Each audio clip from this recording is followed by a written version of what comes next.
Table ronde, table ronde.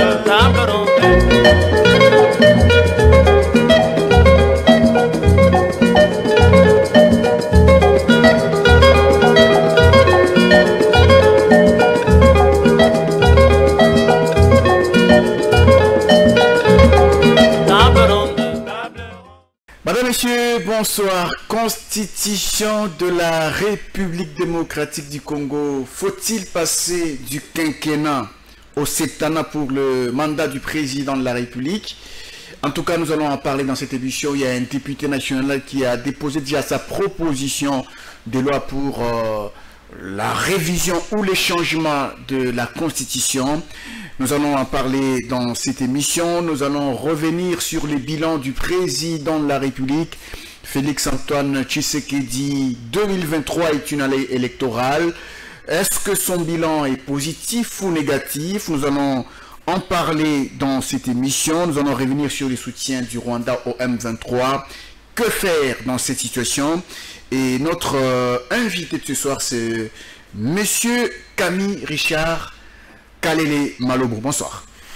Bonsoir Monsieur Ambroise, bonsoir à nos auditeurs, pardon, téléspectateurs. Oui, qui nous suivent. Je fais des radios. Ouais, justement. Je les salue, ça fait quand même longtemps. Je suis Très passé longtemps. par votre plateau. Ouais. Et c'était lié à une circonstance malheureuse. Ouais. J'avais eu à perdre mon père. Ouais. Mais voilà, nous revoici sur le plateau pour servir la nation. D'accord. Merci Camille Richard Kalele Malobo. Nous rappelons que vous êtes président de la GSN. Comment vous allez à la GSN? La GSN se porte très bien, très bien. Et vous savez que nous sommes principalement dans les activités sociales. Nous continuons à travailler normalement. L'année 2021, alors que c'était notre année de début, mais on a eu à faire beaucoup de prouesses. Et on a étonné beaucoup de Congolais par rapport à nos réalisations. Et nous continuons à les faire. Actuellement, d'ailleurs, nous sommes en train de... Parce qu'il faut informer les Congolais, Oui. leur permettre d'accéder à l'information. Et pour leur éviter des erreurs, nous commettons beaucoup d'erreurs tous les jours à cause de l'ignorance. Alors, puisque la Constitution est notre tableau de bord, nous sommes donnés ces devoirs-là de vulgariser sur ça. C'est ce que nous faisons tous les jours ici sur les médias. Déjà avec les membres de Oui. la GSN. Sur place, déjà, ça se fait. Et on dit qu'il faut aller au-delà de nos murs. Oui. Donc, nous faisons aussi sur la place publique à la télé. Nous vous avons invité sur ce plateau pour parler de la Constitution de la République. Déjà, vous faites ce travail de vulgarisation de ce document important de notre pays. C'est la loi des lois, la loi mère, comme on dit. Faut-il la changer ou non? Je serai clair en disant que la Constitution de la République démocratique du Congo n'est pas appropriée. L'actuelle Constitution que nous avons, elle a été copiée sur celle de la République française, qui fait état du régime semi-présidentiel. Or, vous savez que la France a ses réalités. C'est d'abord déjà pour commencer un petit pays et de la vieille démocratie, avec beaucoup de réalités qui sont tout à fait différentes de notre pays. Alors, s'accrocher sur cette constitution, c'est vraiment se faire du mal à la République, se faire du mal aux Congolais. Parce que, déjà, les Français eux-mêmes, nous connaissons l'histoire, durant la 4e République, parce que maintenant ils sont en 5e République. Durant la 4e République, ils avaient tenté faire...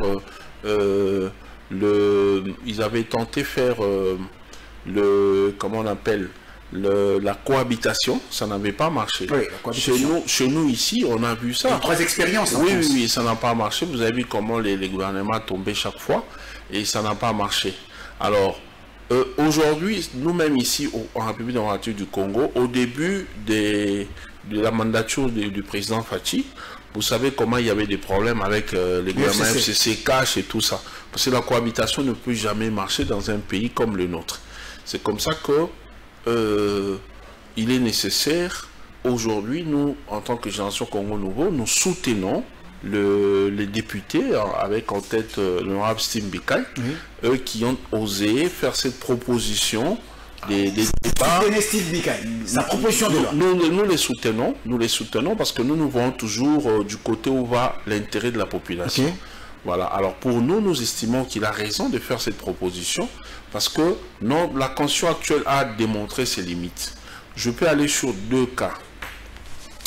À cause du flou qu'il y a dans notre Constitution, à cause de l'initiative de faire tailler sur mesure cette Constitution, aujourd'hui, moi, je peux dire que les Congolais ont perdu de l'argent investi pour Bokanga Lonzo. Parce que Matata Mponyo, alors que Premier ministre, oui, personne ne l'inquiétait, personne ne venait auditer sa gestion. Mais ceux qui étaient au pouvoir, on dit non, maintenant, on a trouvé qu'il y a eu des tournements et tout.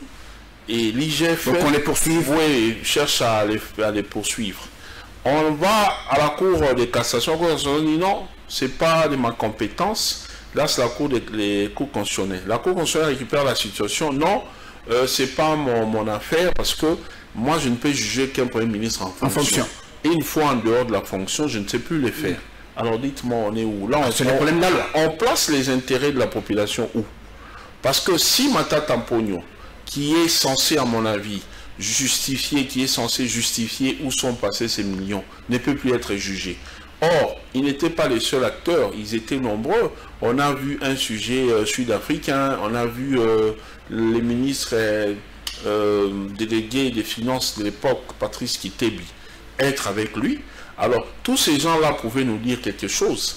Mais la loi n'a pas prévu, la Constitution n'a pas prévu les mécanismes pour les contraindre à nous expliquer, à s'expliquer sur ce qui s'était passé.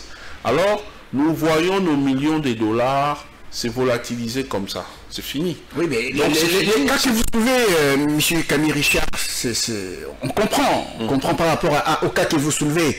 Mais lorsque Steve Bikaï, que vous dites soutenir, a déposé sa proposition de loi portant changement à la Constitution, il vise la mandature.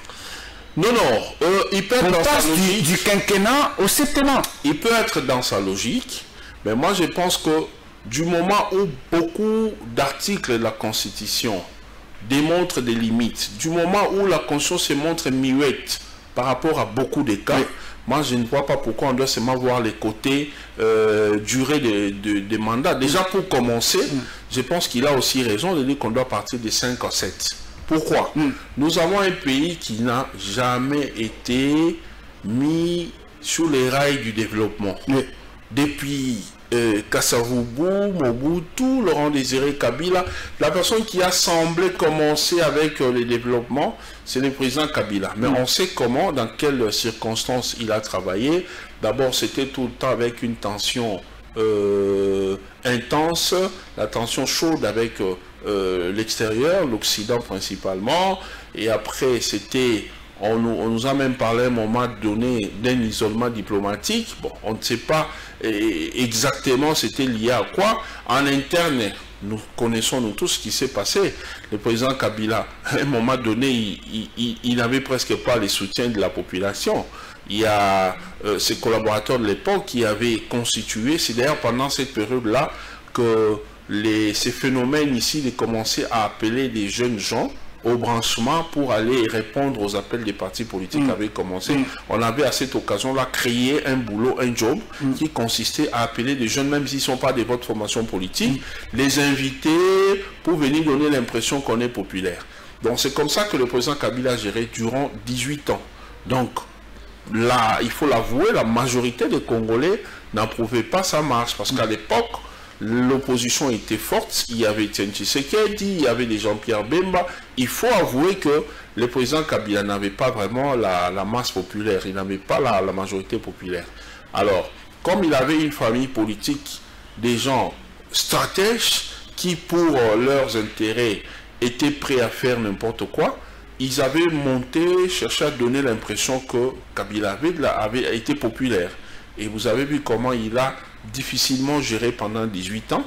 Donc, il n'a pas vraiment eu le temps de faire grand-chose concernant les développements, concernant la modernité et tout ce que vous voulez.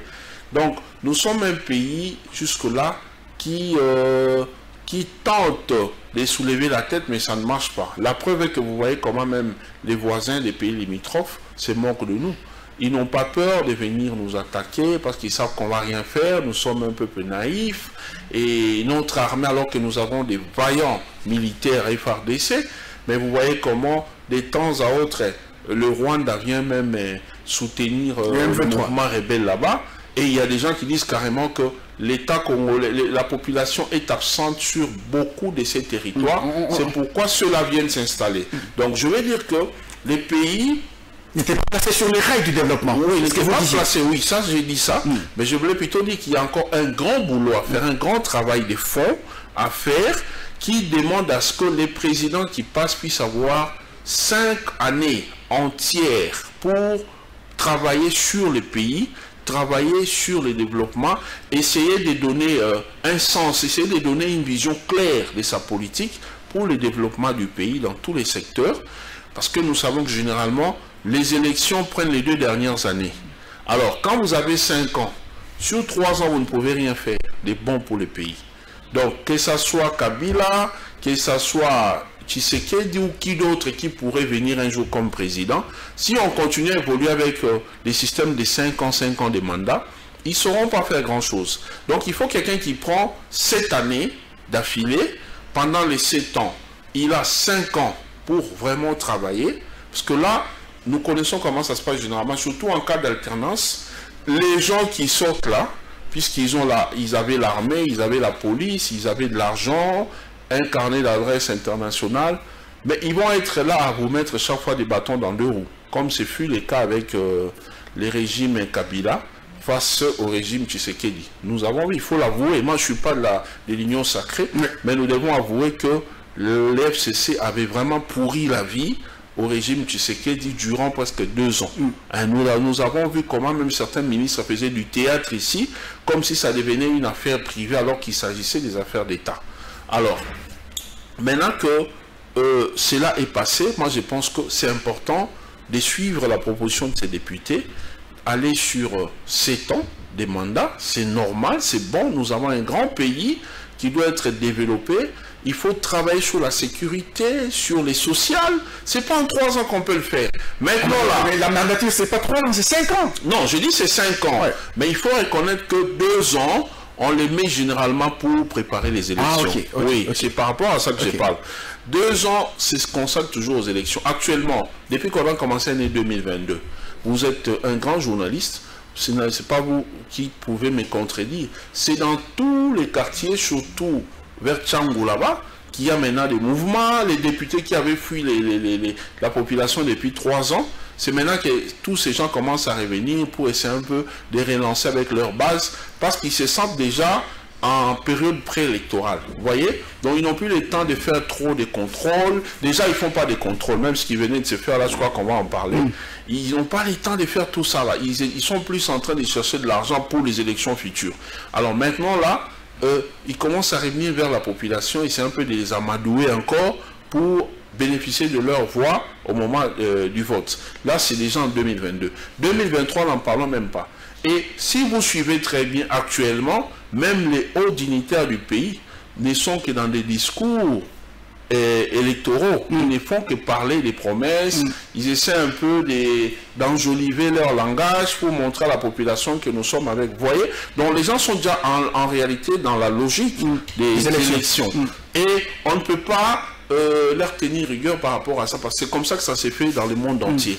Donc les 2 dernières années sont généralement consacrées à la préparation des élections. C'est pourquoi les 5 ans là peuvent, les 5 ans, ça permettre à un président de bien travailler. Donc je suis d'accord avec ce changement. J'ai donné l'exemple du Premier ministre. Est-ce que la population sera d'accord avec cette proposition de changement de la Constitution? Lorsqu'on regarde d'abord le bilan de Félix Tshisekedi, parce qu'il faut qu'on en parle aussi, lorsqu'on regarde le bilan de Félix Tshisekedi, est-ce que ça séduit cette population pour qu'elle accorde encore du temps à ce président de la République? Non, mais le président Tshisekedi, même s'il faut aller sur 7 ans, ce n'est pas forcément lui qui bénéficierait en premier de ça. Parce que s'il faut le faire, il faut d'abord qu'il y ait un référendum. C'est une grande décision qui engage toute la nation. On ne peut pas seulement se contenter de dire déjà comment on dit, la Constitution n'autorise pas à ce que les députés soient là pour ces votes. Il faut consulter le peuple directement. Alors, on ne va pas le faire maintenant, on a un problème d'argent, il faut économiser tout ce que nous avons pour organiser les élections, mais seulement au jour de l'élection là, on peut directement aussi interroger la population sur le référendum. Et quand c'est fait, Félix sera naturellement, si c'est lui qui sera réélu, il sera dans la logique de ces 5 ans. Il va se contenter de ça. Mais seulement, il pourra avoir la chance de se représenter parce que là, on va changer de constitution. On sera maintenant dans la 4e République. Alors, juste pour cette raison-là, on ne peut pas dire non, si on change, c'est en faveur de Félix. Non. Quelqu'un d'autre peut dire, Félix peut faire un 2e mandat qui ne satisfait pas. Et aux élections, on le fout dehors, un autre vient. Donc, moi, je pense qu'on ne peut pas limiter les débats à cette question-là, à cette façon de voir les choses. Vous avez posé une bonne question de savoir si la population serait d'accord. Moi, je dis, mais justement, nous commettons d'erreurs dans ces pays. Quand on est leader d'opinion, on doit être à même d'orienter la foule, d'orienter la masse. On dit, il y a une expression qui dit la foule est imbécile. C'est pour dire quoi? C'est pour dire que dans la foule, et il suffit que quelque chose d'une mauvaise information, parce qu'on n'a pas le temps de vérifier, parce qu'on est nombreux, on se met directement à faire du bruit. Vous pouvez même aller casser sans raison. Alors un leader, quelqu'un qui est sûr que non, je suis leader d'opinion, les gens m'écoutent, il doit se mettre à expliquer ce que dit la loi. Il doit se mettre à expliquer les biens fondés de cette initiative. Et pour les cas d'espèce, c'est important de changer de constitution parce que notre constitution ne profite pas au peuple. C'est une constitution qui a été copiée sur la constitution française, alors que la constitution française est limitée je crois, au 89e article, mais nous sommes à 229 articles. Et sur les 229 articles, il y a des articles où vous sentez vraiment qu'on avait taillé sur mesure les choses de manière à permettre au président Kabila de se pérenniser au pouvoir. Il y a beaucoup de choses, dont notamment l'essor après les mandats. On n'a nulle part écrit. Sur la Constitution française, en son article 56, on dit qu'une fois qu'on quitte les fonctions de président, on va directement au Conseil constitutionnel. Oui, il est vrai que la personne est libre de renoncer aussi à ses statuts pour se représenter. Mais chez nous, on parle de sénateurs à vie. Non, chez nous, on parle de sénateurs à vie sur la loi organique. C'est pas constitutionnel. Donc, tout montre l'intention qu'il y avait lorsqu'on avait rédigé cette constitution. Alors qu'une longue constitution avec beaucoup d'articles, mais ils ne diront pas qu'ils avaient omis de mettre cette mention-là. Ils ont fait à dessein de laisser ça comme ça. Mais quand ils ont vu que non, les choses allaient mal pour la Kabylie, et que Kabila pouvait se retrouver hors pouvoir, aller directement, ils ont très rapidement, avec précipitation, fait passer la loi sur les statuts d'anciens chefs d'État. Vous voyez? Donc l'objectif du départ n'était pas de lui donner ces statuts-là. Ils voulaient les laisser et puis nous dire non, il peut se représenter.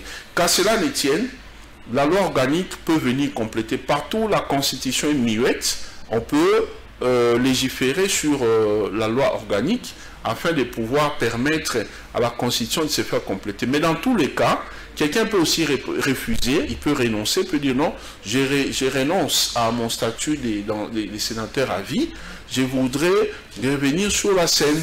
D'une manière ou d'une autre, vous n'allez pas priver à quelqu'un de refuser un statut. Et lorsqu'on n'a plus un certain statut, qui vous donnez des limitations par rapport à X, Y choses. Donc vous avez à nouveau la possibilité de pouvoir...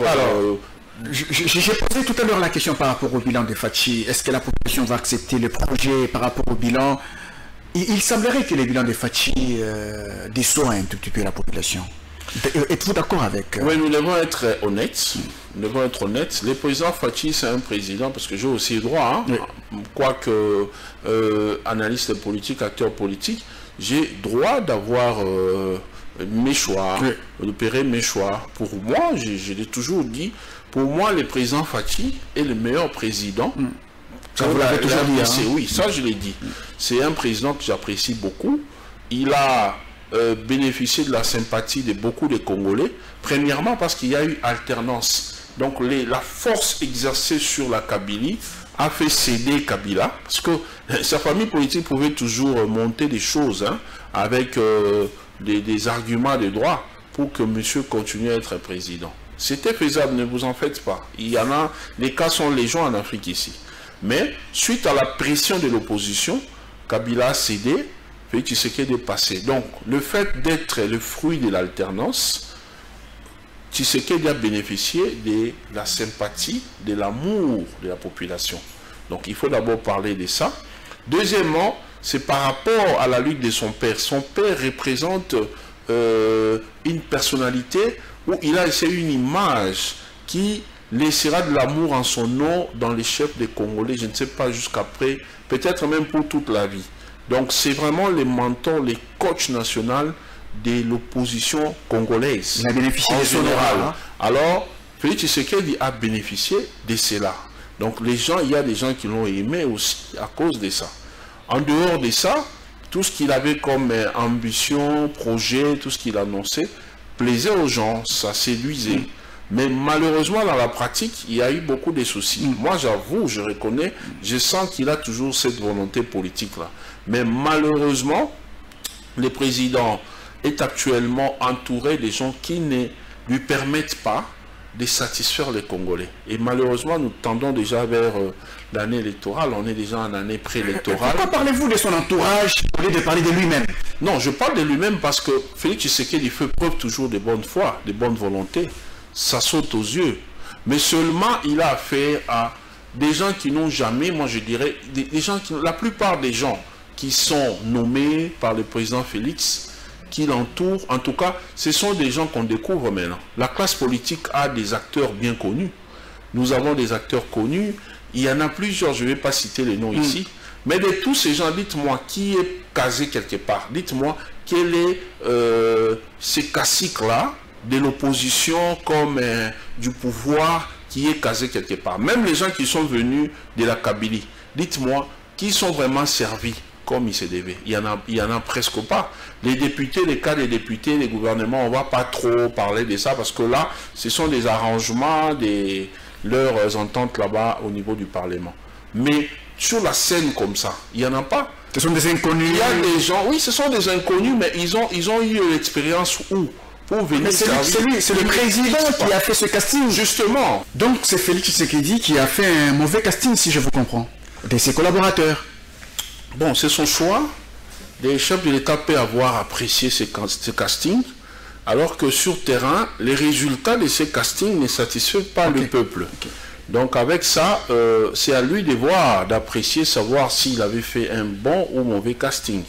Mais ce qui est vrai est que nous devons avoir le courage de dire au chef de l'État que son équipe, depuis le gouvernement FCCK jusqu'à aujourd'hui, ne parvient pas à satisfaire les Congolais. C'est tous les jours qu'il y a des problèmes. Nous avons l'impression que les social des Congolais est en train de se détériorer du jour le jour. Donc il n'y a pas vraiment de changement, il n'y a pas d'amélioration. On a vu au début la bonne volonté, la bonne foi de la part d'abord du chef lui-même, mais aussi du Premier ministre, surtout celui qui est en place actuellement. Mais nous avons l'impression en même temps qu'il y a une sorte de, moi je peux dire, un semblant sur ce que c'est les plaintes de la population. Donc les gens se plaignent tous les jours. Moi je peux prendre même un exemple. Et je prends l'exemple de Gabriel Monkia, le président du mouvement des démocrates congolais.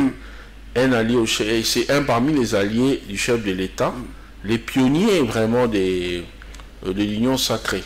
C'est tous les jours qui se plaint, qui se lamentent des par rapport à ces maisons qui ne sont pas rendues, sa créance. Oui, surtout la créance. Il se plaint tous les jours par rapport à l'injustice dont il est victime de la part du ministre des Finances et actuellement, semble-t-il, du ministre du Budget qui a bloqué son dossier depuis quelques mois et ils ne réagissent pas. Il fait des émissions, il en parle, il écrit, mais ces gens-là font semblant comme s'ils ne vivaient pas, comme si M. Gabriel Monki a parlé une langue qu'eux ne comprenaient pas. Vous voyez, ça c'est une façon de devenir insensible au cri du peuple. Alors si quelqu'un de sa trempe, quelqu'un de son rang, ne trouve pas gain de cause par rapport à ses droits, combien plus forte raison le petit peuple, vous voyez?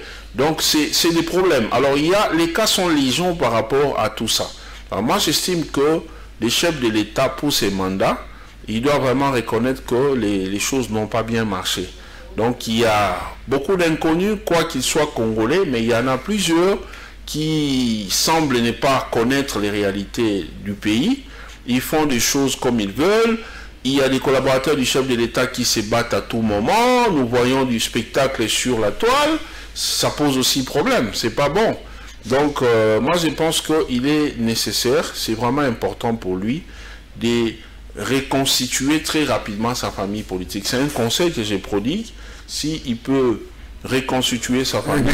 Vous dites qu'il faut qu'il reconnaisse que pour ce mandat, les choses n'ont pas bien tourné, mais pourtant 2023 arrive. Oui, mais il est censé se représenter quelque part. Justement, parce que je l'aime, je l'aime comme président de la République, je prodigue un conseil.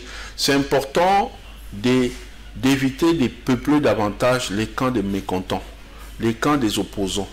Imaginez les gens que Étienne Tshisekedi lui-même a formés comme des opposants. Des gens comme des Gabriel Mokia, des Dio Mindongala, des Franck Diongo, tous ces gens-là, les Mouyambo, oui, les Mouyambo et tout ça. Aujourd'hui, ils sont mal à l'aise. S'ils ne parlent pas, moi je suis sûr que c'est en mémoire de Étienne Tshisekedi qu'ils se réservent. Mais ils sont mécontents de tout ce qui se passe. Par rapport à leurs droits, ils ne jouissent pas, ils ne bénéficient pas de leurs droits. Ils sont là, ils ont quitté l'opposition avec espoir d'aller au pouvoir, même si on ne leur donne pas tout de suite des postes, mais il y a moyen d'associer les gens. Vous pouvez même mettre une sorte, comme j'avais vu à l'époque chez Gabriel Mokia, on avait monté, on dirait, une équipe, je ne sais pas, il y avait des personnalités là-bas, les Pai Pai, les Mouyambo, les Wanga et tout ça, qui étaient là, des gens qui, les chefs peuvent commencer même à consulter de temps en temps, même s'ils n'ont pas de fonctions officielles, mais qu'ils soient là, question de marcher avec eux, montrer la solidarité de l'ex-opposition, avancer petit à petit. Je ne refuse pas, le chef a ses raisons, il a fait les castings actuels, pourquoi? Il a ses propres raisons, mais c'est toujours important pour ECOT d'avoir des joueurs de réserve. Parce que nous sommes en train d'aller vers la période difficile du match. C'est maintenant qu'il faut décontenter les gens, mais des gens qu'il fallait déjà préparer, parce que ne vous en faites pas, ne pensez pas que parmi tous ces gens-là, il y en a qui vont accepter comme ça à tout moment que le chef va les appeler de venir. Il y en a qui ont du caractère, qui vont peut-être refuser de venir. Et là, ça serait pas bon. Or, 2023 arrive. Est-ce qu'on peut dire que tout ceci explique ce qui se passe à l'Assemblée nationale actuellement avec des motions de défiance contre certains membres du gouvernement? Il y a le ministre de l'économie qui est tombé par motion de défiance. Mais c'est clair, lorsque les députés qui n'étaient pas allés au gouvernement, vous créez déjà après la sortie du gouvernement une équipe qu'ils appellent des révolutionnaires. C'est déjà pour dire qu'il y a quelque chose qui ne va pas. Mais c'est à quel niveau que les gens prennent les décisions en otage pour empêcher à d'autres collaborateurs du chef, à d'autres partenaires politiques du chef d'en jouir. S'il faut comparer avec le régime Kabila, je dirais alors coup de chapeau au régime Kabila. Il y avait il y avait une organisation en place. Au jour d'aujourd'hui, on ne sait même pas avec le régime de Fachi qui est le vrai chef de l'Union sacrée. Oui, c'est ça. Parce que Jean-Marc Aboun qui était là, il était combattu, il faut aussi reconnaître. Moi, je reconnais les valeurs, les côtés combattants de Jean-Marc Aboun. Ça, je reconnais. En quelque chose, je voyais un peu Étienne Tshisekedi en lui, cette façon de vouloir affronter tout le monde. Opposant, ça, c'est bon. Aujourd'hui, c'est un potentiel opposant. Bon, on verra. Jusque-là, il n'a rien dit. Mais je n'étais pas aussi d'accord avec l'excès des ailes dont il faisait preuve de temps à autre. Aller crever le pneu des gens et tout ça, blâmer tout le monde, l'arrogance vis-à-vis de tout le monde, c'est faire difficilement joignable, même si c'est vous-même qui aviez remis le numéro aux gens, c'est pas bon. Lorsqu'on sert l'État, lorsqu'on sert le peuple, moi je pense que la personne qui a besoin de beaucoup de sécurité, c'est le chef de l'État lui-même. Peut-être aussi un peu le Premier ministre, mais tous ces gens, les ministres, les gouverneurs et tout ça, je ne sais pas pourquoi dans ces pays, nous voyons derrière tous ces gens un long cortège, beaucoup de policiers, ça sert à quoi? Tous ces policiers, il faut les envoyer aller combattre dans l'est du pays. On est agressé matin, midi, soir par des voisins. Envoyez tous ces policiers-là qui traînent derrière les autorités, aller combattre. Il ne faut pas les laisser derrière les politiciens. C'est comme ça que les gens deviennent arrogants, les gens se prennent pour des petits rois, pour des potentats partout où ils passent. Hein? Moi, je pense, vous savez, dans des pays comme, par exemple, en Suède, le Premier ministre n'a qu'un policier. Hein? Il n'a qu'un policier, le Premier ministre. Il sillonne dans des rues, il passe calmement, librement dans un supermarché et tout. Le président n'a pas assez, je crois, il a une vingtaine de policiers. Et il ne sort pas trop. Et c'est plus quand il sort pour des activités officielles. Sinon, il est caché chez lui. Donc moi, je ne vois pas pourquoi on met derrière tous ces gens-là.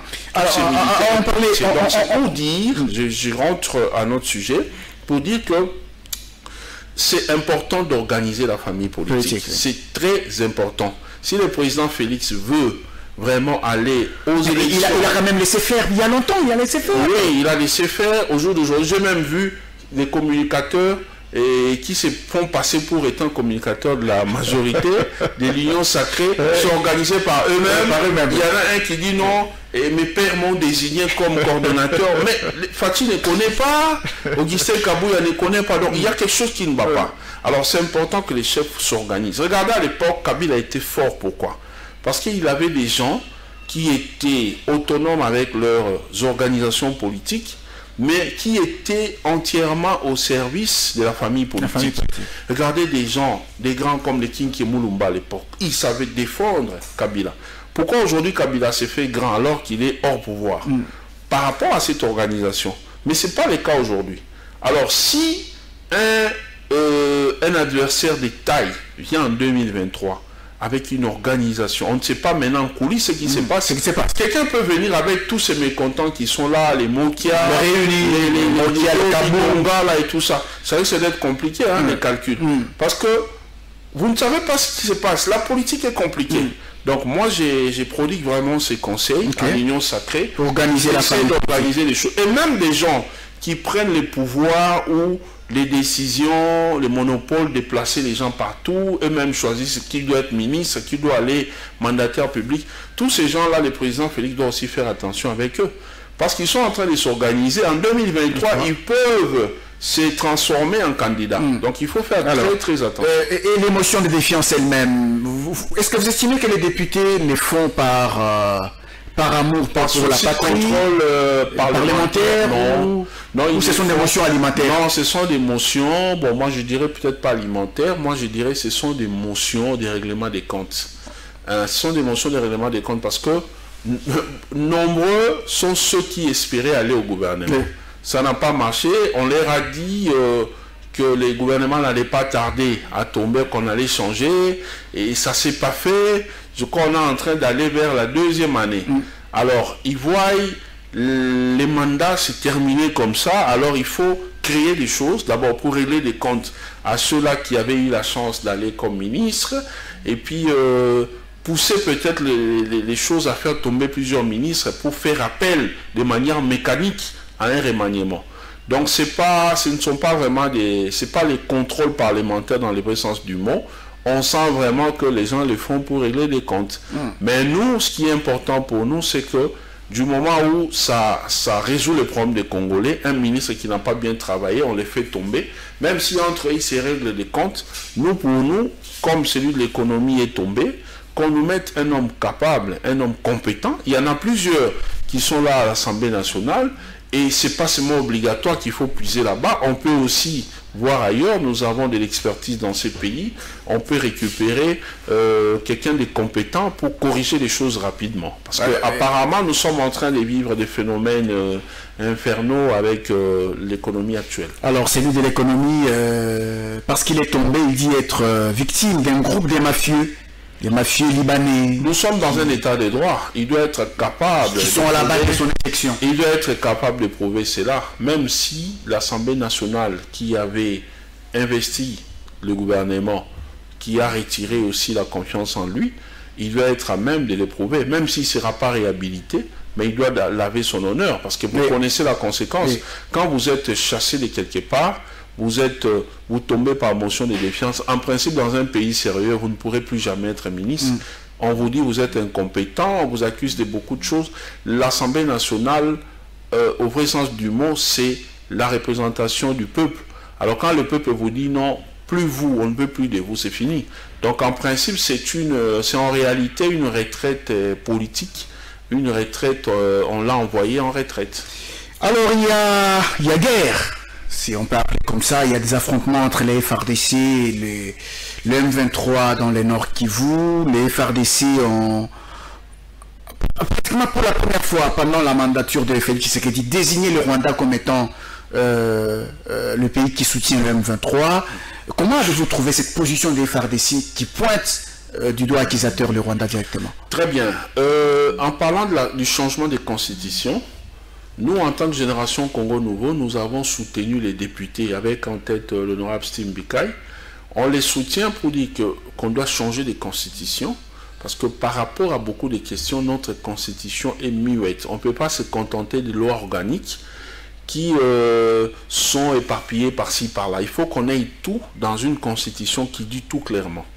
Pour ce qui est du changement ou de l'apport de la Génération Congo Nouveau, nous estimons que c'est nécessaire de faire créer un leadership fort en l'intérieur d'abord du pays, mais aussi en externe. C'est important d'avoir un président puissant, au-delà même de la puissance qu'avait le maréchal Mobutu.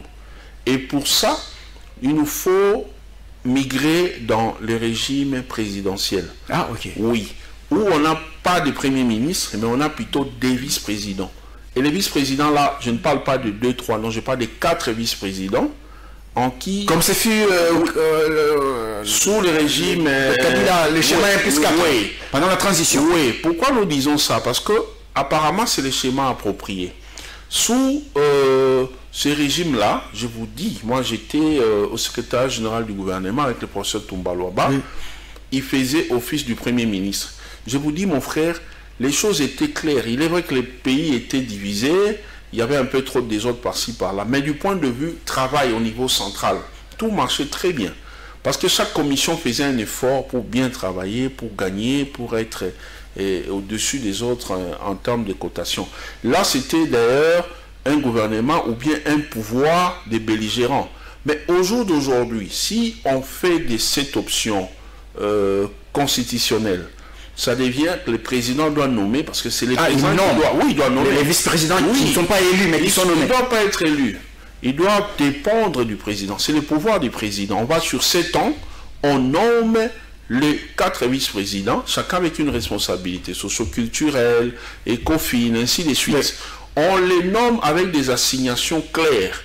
On crée des secteurs, tel ministre, tel ministre, tel ministre, votre vice-président des tutelles, ou vice-président des tutelles, c'est ça. Là-bas, on met tel. Et on assigne des targets au vice-président, des targets très, très, très durs. Lui, les relaye à ses ministres. Et on fait, on lève l'option de l'évaluation à mi-parcours. Le président Tshisekedi a souvent parlé de ça, mais je ne vois pas quand on fait cette évaluation. C'est important quand on annonce une mesure, au moment de l'exécution, on vulgarise aussi pour l'appliquer. Donc, c'est important de faire l'évaluation à mi-parcours. On évalue les vice-présidents. Quand on voit que ça ne va pas, on change. Oui, c'est important. Parce que pour, par exemple, les secteurs du social, on peut, par exemple, commencer à prendre chaque fois dans des confessions religieuses, là. Bon, catholique, vous, Senko, vous parlez beaucoup. Vous faites trop des reproches, et ceci, social et éducation. Allez, donnez-nous un candidat vice-président. On prend les noms là-bas. Va travailler. Au moins, il n'est pas un politicien. Il n'a pas d'ambition politique. Il est venu servir le peuple. Côté opposition, allez, côté opposition, organisez-vous. D'abord, il faut appliquer la Constitution. Oui. On dit qu'il faut qu'il y ait un porte-parole. L'opposition, ça n'a jamais été appliqué. Quand comme le président Félix était dans l'opposition, on réclamait ça. Pourquoi aujourd'hui, on n'en parle pas? C'est pas normal. Vous voyez? Alors, avec ça, on doit de moins en moins se gêner de critiquer les régimes Kabila. Parce qu'apparemment, nous retombons dans ce qu'on les reproche. Oui. Et ce n'est pas bon. Oui. Alors, c'est important de mettre ça en musique, si on aura toujours la même constitution. Et puis, disons, si cette disposition-là va revenir dans la constitution que nous proposons, et nous prenons des vice-présidents chargés de ces secteurs-là, on les place là-bas, ils dirigent, par exemple, un opposant, on lui confie la justice. Allez, toi, sois là-bas. Comme ça, lorsqu'il y a des problèmes, les gens du pouvoir qui se comportent mal, que ce soit les gens du pouvoir comme de l'opposition, on met un opposant là-bas qui sait faire observer la justice pour tous. Mon frère, c'est honteux aujourd'hui de voir tout le monde se plaindre, on m'a ravi ceci, je parle comme si je ne parle pas, on ne fait rien. On vous donne un jugement, vous allez voir la police pour exécuter. La police n'exécute pas. La police dit non, moi je ne vais pas me mêler dans des histoires de politique. Non, la police est là pour exécuter. Pourtant la justice a décidé. Voilà. Alors il faut qu'il y ait des sanctions. Ça c'est le cas de Gabriel Mokia pour revenir encore à lui. Il faut qu'il y ait des sanctions. Alors si on parvient à mettre comme ça 4 vice-présidents, je vous dis mon frère, les choses vont changer. Le pays va décoller. Parce que chacun va travailler maintenant avec des targets, avec des stress. Le président maintenant est au-dessus. Au-dessus du président, il y a la constitution. Après, c'est le président. Et le président maintenant doit être en train de travailler sur comment faire respecter les pays. D'abord, il supervise, il coordonne tout ce qui se passe au sein du pays. Et en externe, il se bat pour faire relever les pays. Parce que nous sommes, on dirait, un colosse au pied d'argile. C'est tout le monde qui vient nous attaquer de partout. Comment le Rwanda, alors que c'est notre allié, les chefs de l'État ne cessent de dire que le président rwandais, c'est son frère. Et je suis d'accord, c'est très bien. Moi, je connais le peuple rwandais, c'est un peuple gentil, ce sont des gens qui sont toujours souriants et tout ça. Mais pourquoi ils viennent facilement renforcer les troupes rebelles qui viennent troubler la quiétude de nos frères dans l'Est du pays?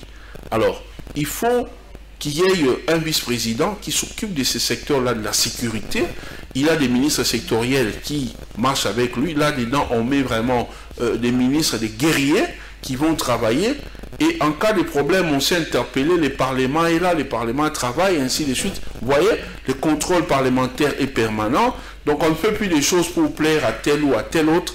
Vous verrez que le pays va se relever. Et si on fait ça sur 7 ans, vous verrez que les choses vont vraiment changer. La CENI là, créer des réformes pour que ça ne soit plus, on dirait, une institution politicienne qui fait craindre, qui donne des doutes sur les autres. Donc, qu'il y ait vraiment des réformes au sommet de l'État. Vous verrez que nous allons vivre comme dans tous les autres pays où règne le calme.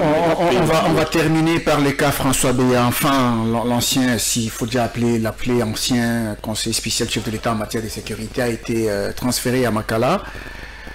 Mais c'est après plusieurs jours à la mer.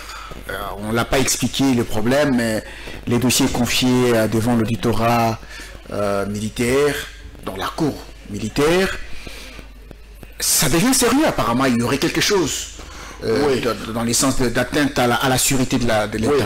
En tout cas, c'est entre l'article 15, donc c'est entre 15 et 20 de la Constitution. Quelque part là, je me suis un peu trompé et j'ai pas de précision, c'est un peu sauté.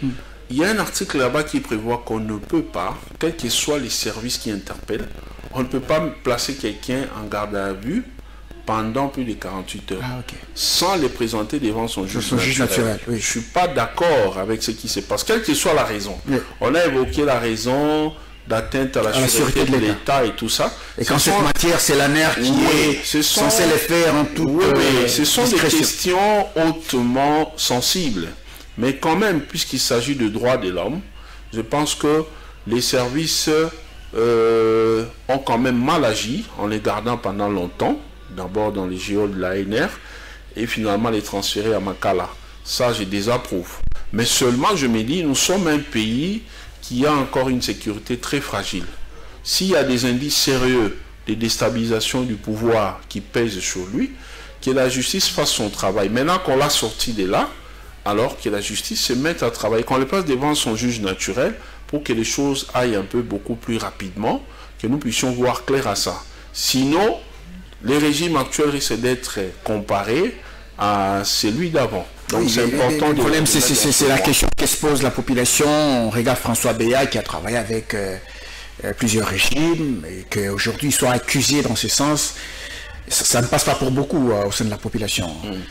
Non, du moment où il n'est pas jugé, parce que l'ANR n'est pas juge, à ce que je sais, il n'y a pas de juge là-bas. C'est un service, ce sont des services de sécurité.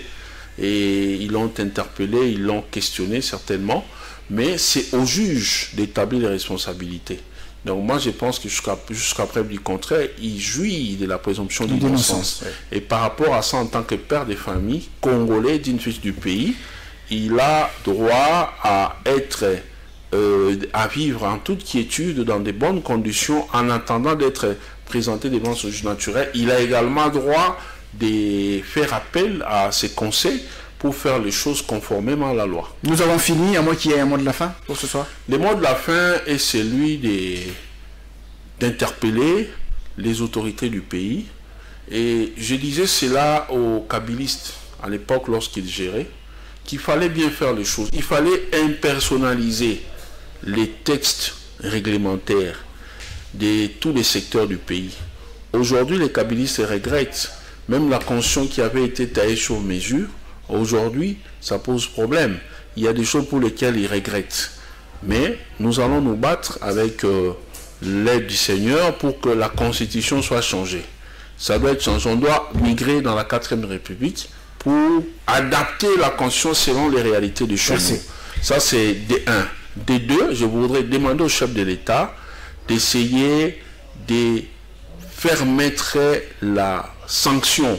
Parce que ce qui avait trahi le président Kabila, c'était aussi le manque de sanctions. Oui, c'est important de commencer à sanctionner. Il y a ces collaborateurs qui se battent, des conseillers qui se battent. Nous voyons ça sur la toile.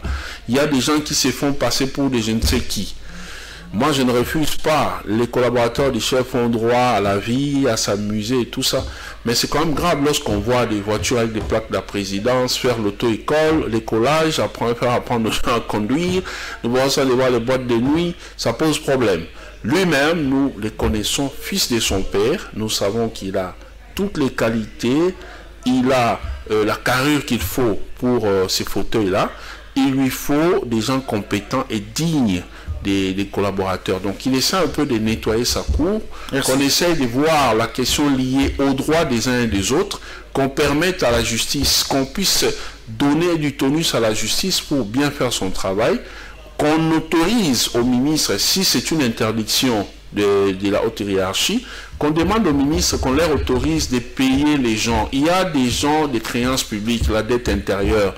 Ça peut aussi faire aider notre économie à bien évoluer. Alors c'est important de payer la dette intérieure, qu'on arrête de faire ce qui s'est fait actuellement. Les ministres doivent arrêter de jouer aux malins qui sont en train de faire là contre les Congolais. Merci monsieur Camille Richard Kalele Malobo. Nous rappelons que vous êtes président de la GSN. Merci d'avoir été sur ce plateau table ronde. C'est moi.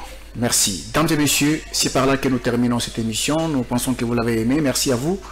On vous retrouve prochainement pour un autre numéro de table ronde. Au revoir. Table ronde, table ronde, table ronde.